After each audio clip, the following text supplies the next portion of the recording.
Assalamualaikum warahmatullahi wabarakatuh. Sebelumnya saya di sini dari kelompok 5 mata kuliah Ekotoksikologi Perairan yang beranggotakan satu Rido Ramadhani, kedua Nurul Tasya Kaida, yang ketiga ada Rini Toli.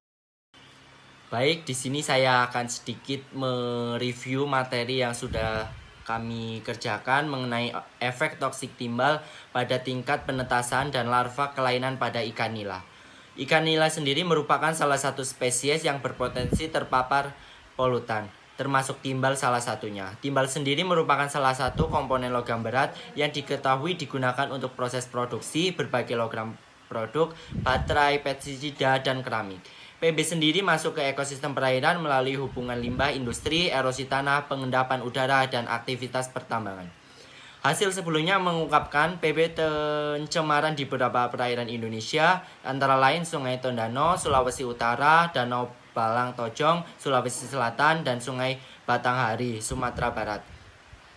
Ikan nila sendiri salah satu jenis ikan yang tersebar luas di perairan Indonesia, karena spesies ini rentan terhadap paparan polutan termasuk PB. Paparan pada berbagai jenis polutan telah dilaporkan mempengaruhi kematian dan gangguan fisiologis pada ikan nila. Sesuai dengan beberapa jurnal yang sudah saya review, mendokumentasi kerusakan histopatologi pada jaringan insang yang terpapar minyak sawit limbah pabrik, misalnya hiperplasia, fusi laminala, peredaran dan atrofi. Selain itu, kerusakan telah menyebabkan terganggunya kinerja pernafasan pada ikan. Untuk kandungan PB, faktor biokonsentrasi, dan tingkat akumulasi harian. Kandungan PB sendiri tertinggi pada larva ikan nila terdapat pada perlakuan C, sedangkan yang terendah adalah diamati pada kontrol 4,80 dan 0 masing-masing. Faktor biokonsentrasi dan akumulasi laju harian PB cenderung meningkat serta meningkatnya konsentrasi PB dalam paparan media dan larva ikan nila. Faktor biokonsentrasi dan tingkat akumulasi harian tertinggi adalah ditemukan pada pengobatan C atau 8,01 dan 0,48 PB per hari masing-masing. Baik untuk tingkat penetasan, tingkat kelangsungan hidup, panjang total, dan detak jantung. Telur ikan nila mulai menetas pada hari kedua atau hari ketiga periode pemaparan. Jumlah seluruh panjang larva pada akhir periode paparan berkisar 11,33 sampai 11,40. Analisis statistik menunjukkan bahwa tidak ada perbedaan yang signifikan pada parameter daya tetas kumulatif, kelangsungan hidup, kecepatan, dan panjang larva antar pelakuan atau P lebih dari 0,05. Sebaliknya, terjadi peningkatan yang signifikan dalam denyut jantung pada pelakuan C dibandingkan dengan kontrol P kurang dari 0,05. Detak jantung larva ikan nila yang terkontrol adalah 91,37 kurang lebih 7,61 kali per menit. Sedangkan pada perlakuan C meningkat sebesar 115,6 kurang lebih 10,65 kali per menit. Baik, selanjutnya adalah faktor-faktor yang mempengaruhi toksisitas bahan pencemar terhadap organisme perairan. Karakteristik air dan organisme dapat mempengaruhi toksisitas bahan pencemar tersebut. Faktor-faktor yang mempengaruhi toksisitas tersebut terdiri dari faktor yang berhubungan dengan bahan pencemar dan faktor yang berhubungan dengan organisme. Faktor fisika kimia bahan pencemar meliputi konsentrasi, suhu, pH, salinitas, dan kesedahan. Faktor biotik meliputi spesies, umur, dan kondisi kesehatan organisme. Faktor lain yang dapat mempengaruhi toksisitas yaitu interaksi antar bahan pencemar. Hal tersebut dilatar belakangi oleh fenomena bahwa organisme perairan jarang terpapar oleh satu jenis bahan pencemar saja, melainkan bermacam bahan pencemar yang saling berinteraksi. Secara umum, interaksi bahan pencemar dapat bersifat sinergis maupun antagonis, tergantung pada karakter fisika kimia bahan pencemar dan kondisi fisiologi organisme yang terpapar. Faktor fisika, kimia, bahan pencemar, konsentrasi bahan pencemar. Menurut Landis, konsentrasi bahan pencemar merupakan faktor penting yang mempengaruhi toksisitas. Bahan pencemar dengan toksisitas tinggi tidak akan terlalu memberi dampak terhadap organisme apabila masih dalam konsentrasi sangat rendah.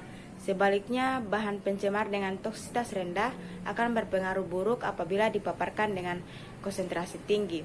Faktor penting lain yang mempengaruhi toksisitas adalah lamanya pemaparan atau durasi bahan kimia terhadap organisme.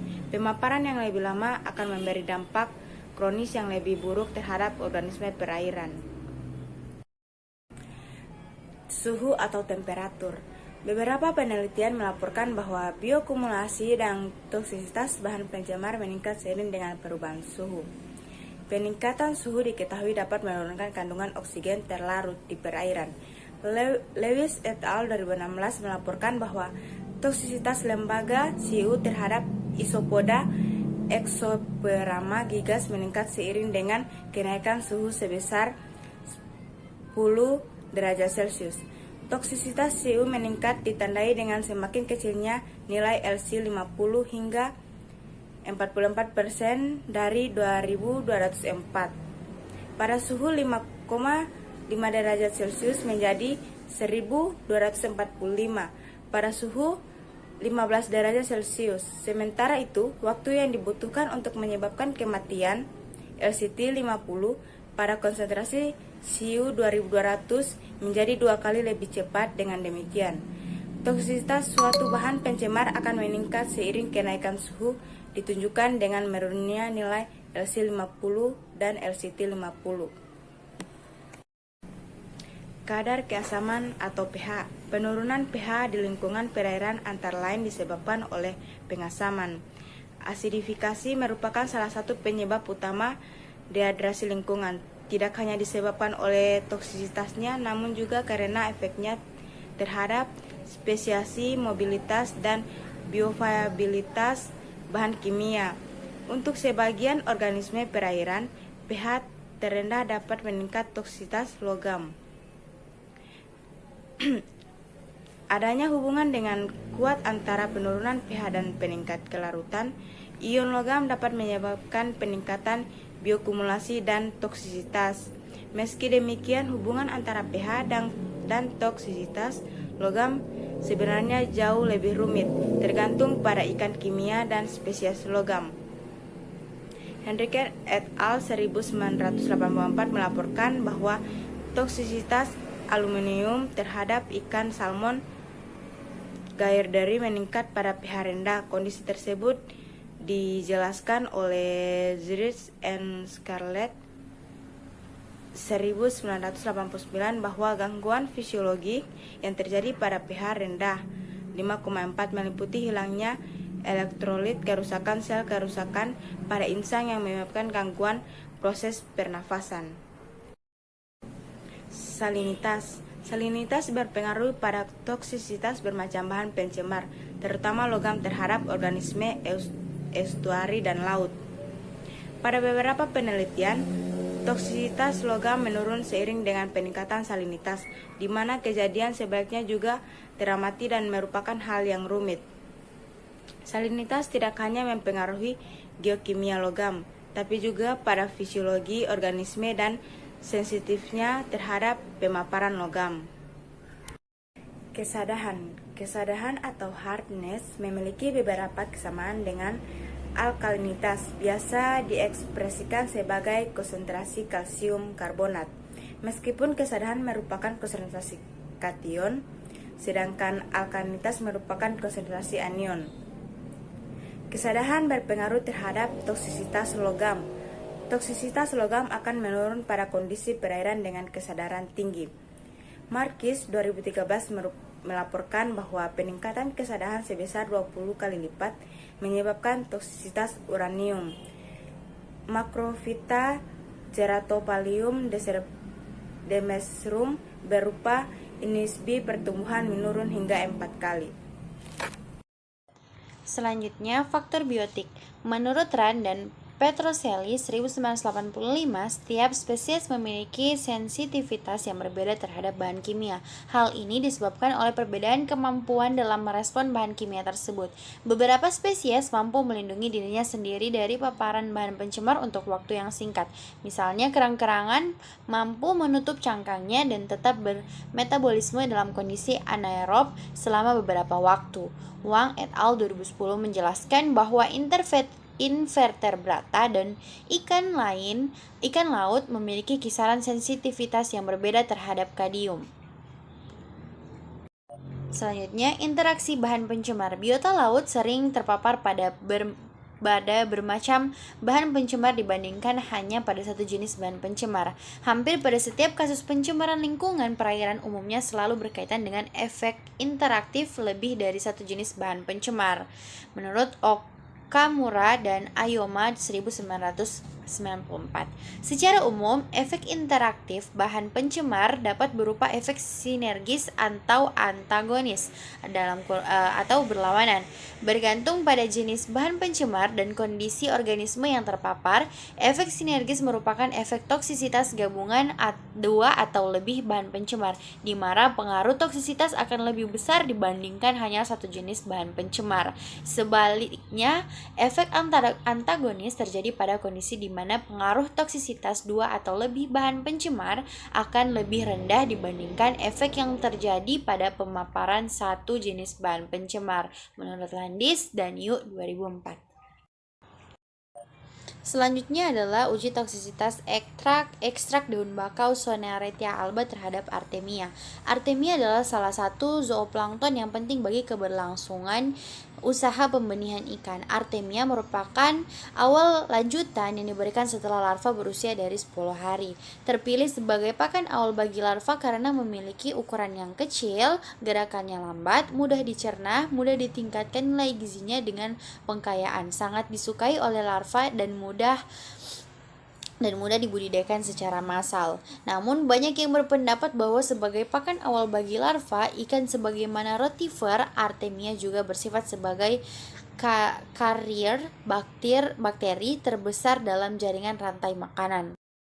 Dengan kandungan bahan aktif yang bersifat bakteriosida, ekstrak daun bakau juga terdapat zat insektisida yang diduga obat berpengaruh pada kelangsungan hidup Artemia, sebagaimana penggunaan disinfektan yang pernah diuji cobakan dan ternyata bersifat letal bagi Artemia.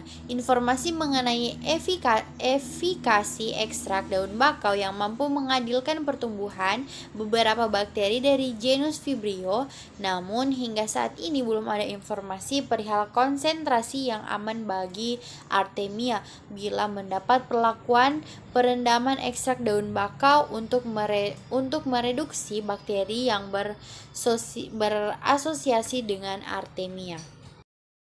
Selanjutnya adalah perbandingan LC 50-96 jam terhadap mortalitas benih ikan mas Cyprinus carpiolineus 1758 pada limbah penyamakan kulit dan insektisida pyrethroid. Ikan mas merupakan komoditas perikanan air tawar yang berpotensi untuk terkontaminasi oleh insektisida endosulfan karena pada umumnya dipelihara dalam kolam budidaya atau karamba jaring apung di waduk yang sumber airnya berasal dari aliran sungai, berhubung langsung dengan berbagai aktivitas pertanian dan menggunakan pestisida. Ikan yang dapat digunakan sebagai bioindikator adalah ikan yang dapat menunjukkan reaksi terhadap perubahan fisik air maupun terhadap agen pencemar yang terlarut dalam batas konsentrasi tertentu. Derajat proteksi terhadap pencemaran sangat bervariasi dan tergantung pada spesies, sehingga dalam keadaan terkontaminasi keseimbangan ekologi akan menurun dan hanya organisme yang memiliki toleransi tinggi yang dapat bertahan hidup.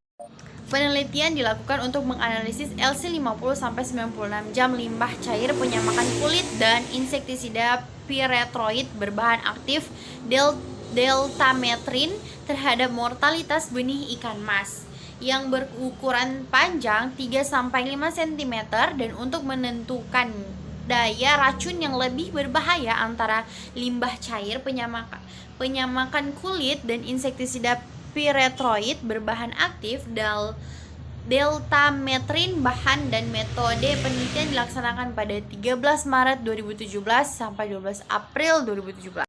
Selanjutnya kita akan melihat contoh analisis Probit Excel. Bisa dilihat perhitungan dari hasil diskusi kelompok kami. Dan selanjutnya adalah grafik probit. Nah, ini adalah hasil probit analysis and LC50 calculation dari kelompok kami yang sudah diakumulasi. Sekian, terima kasih. Jika ada salah dari materi-materi yang telah kami paparkan, kami memohon maaf. Jika ada yang kurang, kami memohon maaf. Wabillahi taufiq walhidayah. Wassalamualaikum warahmatullahi wabarakatuh.